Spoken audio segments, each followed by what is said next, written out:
All right, so here we're going to take a look at the PowerPack connection bolt. Left click on that. Come down to categories on the left-hand side till you see connecting elements. And we're going to take a look at the staggered connection and the asymmetric connectors pattern. We'll start with the staggered connection. Left click on that. Pick your element that you want to place it onto, or elements if you want to attach a beam.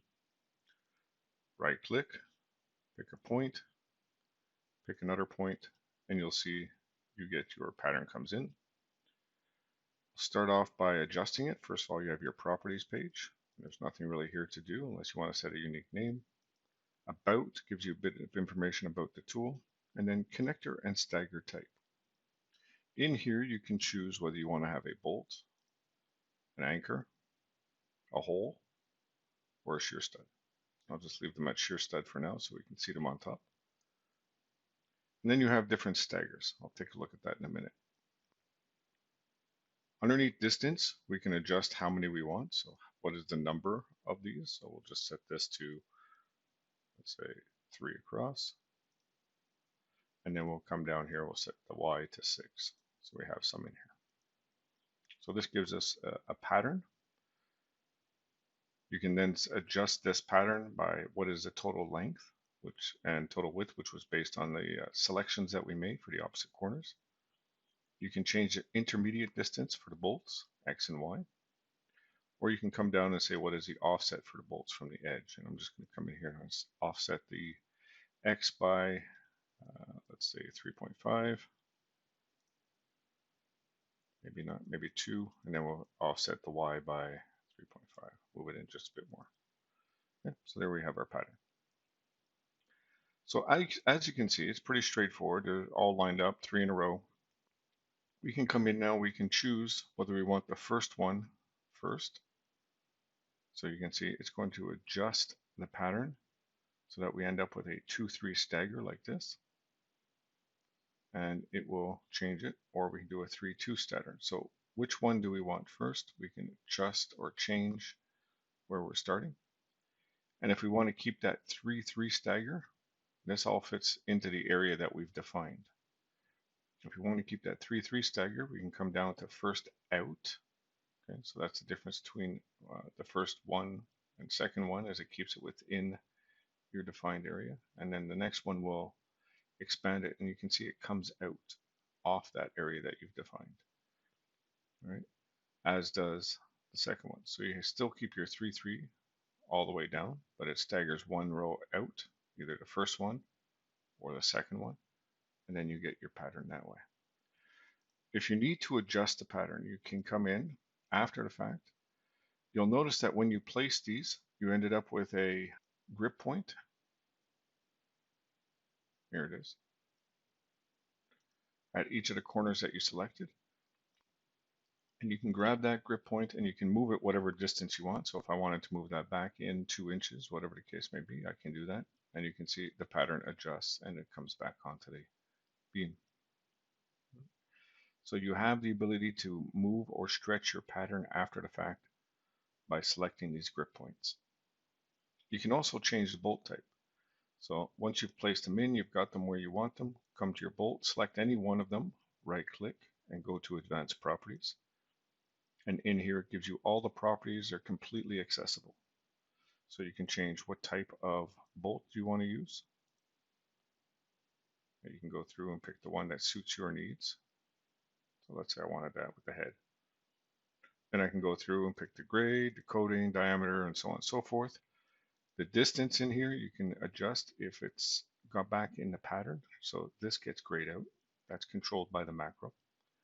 The naming, again, this is pretty much the same as any shape or object in Advanced Steel, and you can go in and set your model roll if it's not a shear stud. Single part marks can be defined when you do numbering. They'll be placed in. If you need commodity numbers and the rest, it's still there. Your user-defined attributes. Display type. A solid, a standard, which gives just a line or completely off. And you have your behavior. Is it used for numbering, collision checks, and lists? So you still have all of these options in here, and you can get to it just by selecting any one of the bolts in the pattern. You'll notice that it updates all of them for you at the same time. So that is the staggered connection. We'll take a look at the asymmetric one. So I'll come in, I'll do an asymmetric connector pattern. Right click. Again, same thing, but this time you're only picking one point, and it'll be the bottom left corner. So everything will be offset from that point. So if that's what you want, you can see it's going this way. Maybe I don't want that. Adjust your UCS. So if I don't want my pattern going this way from that point, what I'll do is I'll get rid of it. I'll show you. All you need to do is come in, and if I say I want this to be rotated around the Z, now my X is going in the same direction as the beam and Y is going that way. I'll pick the beam again and pick that point. Now you can see the pattern goes that way. All right. So just by adjusting or changing the orientation of your UCS, you're adjusting or changing the orientation of the pattern. And the same holds true with the staggered connection. Once you come into here, again, you've got properties, about, and pattern. Now pattern here, you can see by the diagram, you're offsetting from that point that you selected. How far along the X do you want to come? And how far along the Y do you want to go? Okay. And it'll place that in. And there's that grip point again if you need to move it. From here, you have what is the spacing and how many spacings. So I've got 2 spacings. Actually, it's this way. It's 2 spacings along the X. So that gives me 3 bolts. And that's what's counting, space, not bolts, or holes, or what have you. So it counts the spaces, and then it gives you 1 space at this distance, and then again 2 spaces at the next distance. So if I were to adjust the first one, just so you can see, if I put that to 6, you'll see now I get 1, 2 spaces that are 6 inches apart. Maybe the next one's going to be 2 feet. So then I got 1 space at 2 feet. And then the last one has 2 spaces at whatever distance I specify. So if I come into here again, I can say I want this to be 8 inches. So now I get 2 spaces at 8 inches. And that's how that works. And you can add more in if you want. You can add in another one, and you can say I want an additional space at, oops, not 36, but an additional space at 36 inches. There we go. And you can see now I got 3 feet, and then I got some additional bolts. So you have the ability to do your asymmetric pattern however you want. And that's along the X. You have the same option along the Y. Right now we got 2 spaces at 3 1/8 inch. Let me just change that. I'll put that at, let's say, 2. See, they're closer together. And then I can add in another 2 spaces. Actually, I'll put 1 space first, and I'll put this at 6. So you can see it pushes it that far apart. Maybe I want it at 4. And then I'm going to add another one in that says, okay, now I need another 2 spaces at 2 inches. Okay.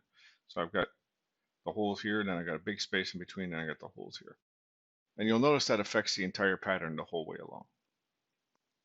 So you can do offsets or asymmetric patterns in one direction, asymmetric patterns in the other direction, or you can combine the two and it'll affect both directions at the same time. So it continues all the way along, right? And that's controlled from here. Now, if you don't want to have it as a hole, you can put it as a bolt. You can put it as an anchor. You can put it as a hole like we had it, or as a shear stud. Now, if you put it to bolt, you have options here for bolt definition. What is the size? What is the material? All the whole 9 yards. If you set it to anchor, you'll get your anchor definition. And then you can adjust your anchors to whatever you want. At the same time, when I put it to anchor, you'll notice bolts get grayed out. If I put it to hole, I get just the holes. Now the bolt definition and anchor definition gets grayed out, but my hole definition becomes available, and I can do things here like slotted holes, and then set what is the length for those slotted holes. Let's make them large so we can see them. Okay. And you can change the direction here with the x-axis. So if you need something like that, you can do that. And then if you come back, you have shear studs. And if I come down to shear studs, now I can set the definitions here for the shear studs. What do I want them to be at? What is the size? What is the type? And so on and so forth. Right? How long are they?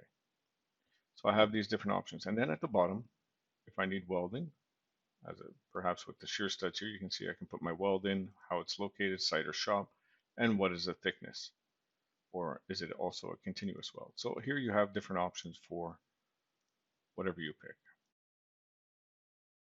Shear studs, we didn't see the holes, but here you can see you have the hole still. So if you come to holes, even though it's set to bolts, you can come in and you can adjust, put slotted hole or what have you. If you put it to anchor, again, you still get those slotted holes. So you still have some hole definition if it's a bolt or an anchor. It's only if it's a shear stud that goes away. And you can adjust that as needed.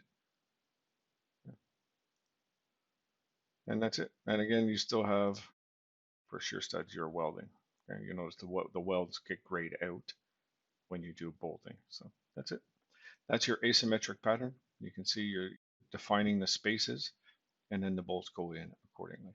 So there you go. There you have it. You have asymmetric and you have your staggered connection. And that's both from the Greatech PowerPack connection bolt.